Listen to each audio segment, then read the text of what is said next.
എല്ലാവർക്കും good morning.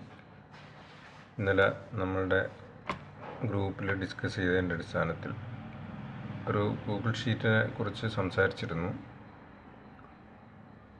Check മെഷർമെൻറ്റിനാണ് ഈ Google sheet ഉപയോഗിക്കുന്നത്. അതിൻ്റെ ഒരു കറണ്ട് ചെക്ക് മെഷർ ഷീറ്റ് എന്നുള്ള പേജാണ് ഡിസ്പ്ലേയിൽ കാണുന്നത്.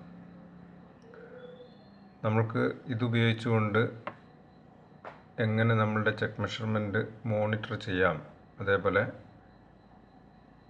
ഇതിൻ്റെ ഒരു ബാക്കപ്പ് ഫയൽ ചെക്ക് മെഷർമെൻറ്റ് നമുക്ക് സ്വാഭാവികമായിട്ടും അറിയാം, ഒരു ബാക്കപ്പ് ഫയൽ പ്രൈസിൽ നിന്ന് കിട്ടില്ല. നമ്മൾ ഓരോ ഫയൽ പോയിട്ട് അതിൻ്റെ അകത്ത് എംബുക്ക് ഓപ്പൺ ചെയ്ത് നമ്മൾ ഏതൊക്കെ ഐറ്റംസാണ് ഇന്ന് ഏത് ഡേറ്റിലാണ് ചെക്ക് മെഷർ ചെയ്തതെന്നുള്ളത് നോക്കേണ്ടി വരും, ഇൻഡിവിജ്വലായിട്ട് നോക്കേണ്ടി വരും.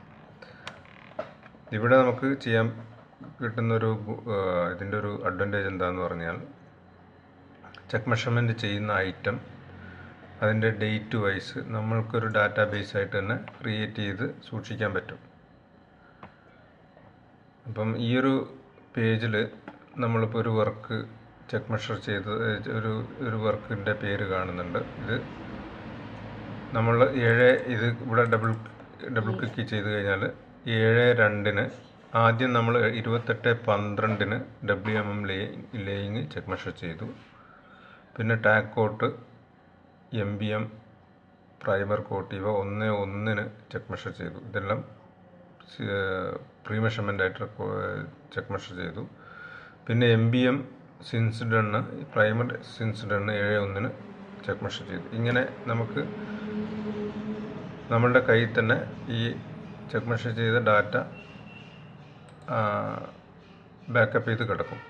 അതേപോലെ ഇവിടെ എസ്റ്റിമേറ്റ് കോളത്തിൽ, എസ്റ്റിമേറ്റ് ലിങ്ക് എന്നുള്ള കോളത്തിൽ ഒറിജിനൽ എസ്റ്റിമേറ്റ് ഇത് നമുക്ക് ഇവിടെ ലിങ്ക് ആയിട്ടുണ്ടാകും. ഈ ലിങ്ക് നമ്മൾ ക്രിയേറ്റ് ചെയ്യുന്നതാണ്. പക്ഷേ ഓരോ തവണയും ഇത് നമ്മൾ ക്രിയേറ്റ് ചെയ്യേണ്ട. ഒരിക്കൽ ക്രിയേറ്റ് ചെയ്ത് കഴിഞ്ഞാൽ നമുക്കിത് അപ്ഡേറ്റ് ചെയ്ത് എടുക്കാൻ പറ്റും. അത് ഞാൻ കാണിച്ചു തരാം. അതേപോലെ നെയിം ഓഫ് ദ കോൺട്രാക്ടർ, ഇത്തരം കാര്യങ്ങളാണ് ഈ ഷീറ്റിലുണ്ടാവുക. പിന്നെ കൺസേൺഡ് AE, ലോക്കൽ ബോഡി, പിന്നെ ഇത്തരം കാര്യങ്ങൾ നമ്മളുടെ ഇതിൻ്റെ അകത്ത് കിടക്കും. ഞാനിവിടെ കുറച്ച് വർക്കുകളുടെ ചെക്ക് മെഷർമെൻറ്റിൻ്റെ ഒരു സാമ്പിൾ നിങ്ങൾക്ക് കാണിക്കാം.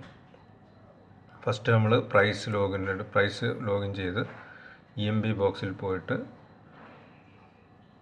നമ്മളുടെ EMB ബോക്സിലുള്ള വർക്കുകൾ കോപ്പി പേസ്റ്റ് ചെയ്യണം. അപ്പം ഇവിടെ 3 വർക്കുകളാണ് കാണുന്നത്. ആ 3 വർക്കുകളിൽ ഇതിപ്പം 10-ൽ കൂടുതലുണ്ടെങ്കിൽ നമ്മളിവിടെ എൻട്രി 25 ആക്കി കാണിക്കുക. ഷോ എൻട്രീസ് 25 എന്നുള്ളതാക്കി, അല്ലെങ്കിൽ എത്രയാണോ ഉള്ളത് അത് കാണിക്കുക.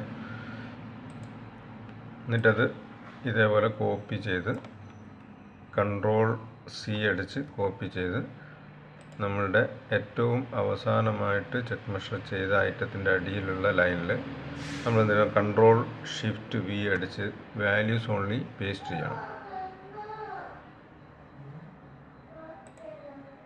നമ്മളിവിടെ Ctrl+Shift+V അടിച്ച് പേസ്റ്റ് ചെയ്തു. എന്നിട്ട് അപ്ഡേറ്റ് ഷീറ്റ് കൊടുക്കുക. അപ്ഡേറ്റ് ഷീറ്റ് കൊടുക്കുമ്പം ഈ ബ്ലാങ്ക് ആയിട്ടുള്ള നമുക്ക് ഇത്രയും, അതായത് കോളം E വരെയാണ് നമുക്ക് അതിൻ്റെ അകത്ത് പേസ്റ്റ് ചെയ്യാൻ പറ്റും. ബാക്കിയുള്ളത് നമ്മൾ ഓട്ടോമാറ്റിക്കായിട്ട് അപ്ഡേറ്റ് ചെയ്ത് വരണം. അപ്ഡേറ്റ് ഷീറ്റ് കൊടുത്തു കഴിഞ്ഞാൽ ഇതിൻ്റെ അകത്തുള്ള ഡ്യൂപ്ലിക്കേറ്റ് റോസ് എല്ലാം ഡിലീറ്റ് ആവും. അതേപോലെ നേരത്തെ നമ്മൾ എൻട്രി ചെയ്ത് വെച്ചിരിക്കുന്ന ഡീറ്റെയിൽസ് എല്ലാം ഇവിടെ അപ്ഡേറ്റ് ചെയ്ത് വരും. എസ്റ്റിമേറ്റ് ലിങ്ക്, കോൺട്രാക്ടർ പേര്, ഇതെല്ലാം ഇവിടെ അപ്ഡേറ്റ് ചെയ്ത് വരും. ഓക്കെ. അതിനുശേഷം നമ്മൾ ഇപ്പം എക്സാമ്പിൾ ഈ ഒരു ഐറ്റം ആനുവൽ,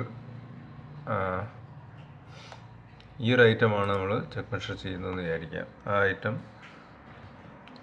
ഇതിൻ്റെ അന്ന് കോപ്പി ചെയ്ത് ഇവിടെ ഗൂഗിൾ മാക്രോ റെക്കോർഡർ എന്ന് പറയുന്നൊരു സംഭവമുണ്ട്. അത് ഞാനിപ്പം പറഞ്ഞ് കൺഫ്യൂഷൻ ആക്കാൻ ഉദ്ദേശിക്കുന്നില്ല. ഇതിൽ ഞാൻ ജസ്റ്റ് ഇതിൻ്റെ ഒരു വർക്കിംഗ് കൂടെ കാണിച്ചു തരാം.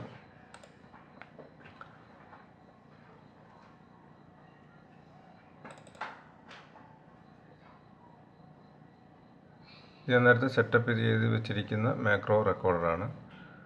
ഇതിലൂടെ ക്ലിക്ക് ചെയ്ത് കഴിഞ്ഞാൽ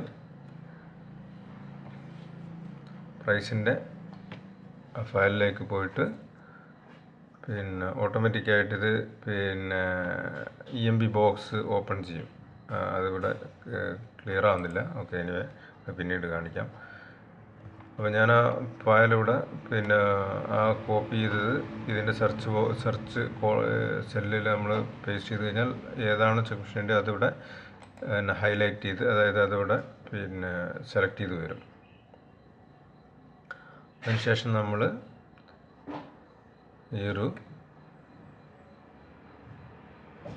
ഒരു വർക്കിൽ ചെക്ക് മെഷർ ചെയ്യാനുള്ള ഐറ്റംസിൽ പോയിട്ട് പിന്നെ എന്ത് ചെയ്യണം, നമ്മളത് ചെക്ക് മെഷർ ചെയ്യണം. ഇപ്പം ഇവിടെ ടാങ്ക് കോട്ട് സിൻസ് ഡൺ ആണ്. സിൻസ് ഡൺ അത് ചെക്ക് മെഷർ ചെയ്തു.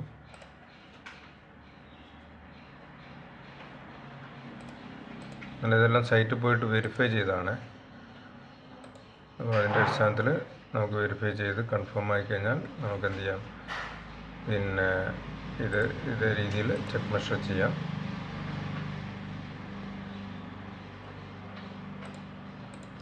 പിന്നെ MSS ഇത് 50% മതി. 50% ചെക്ക് മെഷർ ചെയ്യാം.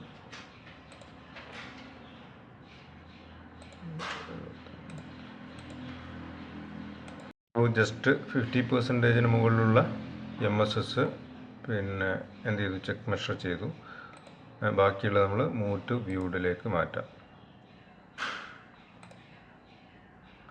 അതിനുശേഷം നമ്മൾ ഈ ഗൂഗിൾ ഷീറ്റ് പോയിട്ട് നമുക്ക് ഒന്നുകിൽ ക്ലിപ്പ് ബോർഡിൽ കോപ്പി ചെയ്ത് ഇവിടെ പേസ്റ്റ് ചെയ്യാം, ഇല്ലെങ്കിൽ നമുക്ക് പിന്നെ ടൈപ്പ് ചെയ്യാം. അതായത് ടാക്ക് SD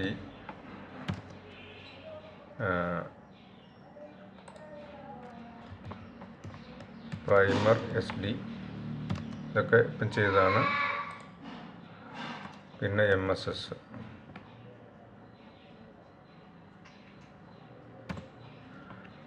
ഇത്തരം കാര്യങ്ങൾ നമ്മൾ ഇന്ന് ചെക്ക് മെഷർ ചെയ്തു. അത് ഇവിടെ എൻ്റർ ചെയ്തു. എന്നിട്ട് ചെക്ക് മെഷർ ഡേറ്റ് കൊടുക്കാം. ഓക്കെ, ഇവിടെ എന്തെങ്കിലും റിമാർക്കിൽ എന്തെങ്കിലും ഉണ്ടെങ്കിൽ നമുക്ക് ആഡ് ചെയ്യാം.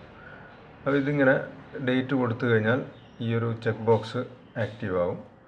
പിന്നെ ഇത് മൂവ് ഡാറ്റ കൊടുത്തു കഴിഞ്ഞാൽ ഇത് നമുക്ക് പോയിട്ടൊരു ഡാറ്റാബേസ് ഉണ്ട്. ഹോൾ ചെക്ക് മെഷർ ഷീറ്റ് എന്ന് പറഞ്ഞ ഡാറ്റാബേസ് ഉണ്ട്. അതിൽ ഏറ്റവും ലാസ്റ്റ് റോയിൽ അത് പോയിട്ട് സേവ് ആവും. ഇവിടെ ഞങ്ങൾക്കത് കാണിച്ചു തരാം. ഇപ്പം ചെക്ക് മെഷർ ചെയ്ത ഐറ്റംസാണിത്. അത് 9/1 ഇത്തരം കാര്യങ്ങൾ ചെക്ക് മെഷർ ചെയ്തു എന്ന് പറഞ്ഞിട്ട് ഇവിടെ പോയിട്ട് സ്റ്റോർ ചെയ്തിട്ടുണ്ട്.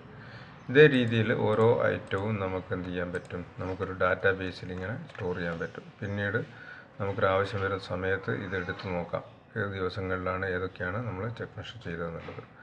പ്രൈസ് ഫയൽ കംപ്ലീറ്റ് പോവാതെ. ഇതിൻ്റെ അഡ്വാൻറ്റേജ് എന്ന് പറഞ്ഞാൽ നമുക്ക് എസ്റ്റിമേറ്റുകളൊക്കെ ഇതിൻ്റെ അകത്ത് നമ്മൾ ഒരിക്കൽ സേവ് ചെയ്ത് കഴിഞ്ഞാൽ അത് പിന്നീട് നമുക്ക് എപ്പോഴും ഓട്ടോമാറ്റിക്കായിട്ട് ലിങ്ക് ചെയ്ത് വരും. അതേപോലെ എയുടെ പേര്, ഇത്തരം കാര്യങ്ങളൊക്കെ ഇതിൻ്റെ ലിങ്ക് ചെയ്ത് വരും. ആർക്കെങ്കിലും യൂസ്ഫുൾ ആണെന്ന് തോന്നിക്കഴിഞ്ഞാൽ ഞാൻ ഷെയർ ചെയ്യാം. Okay, bye for now.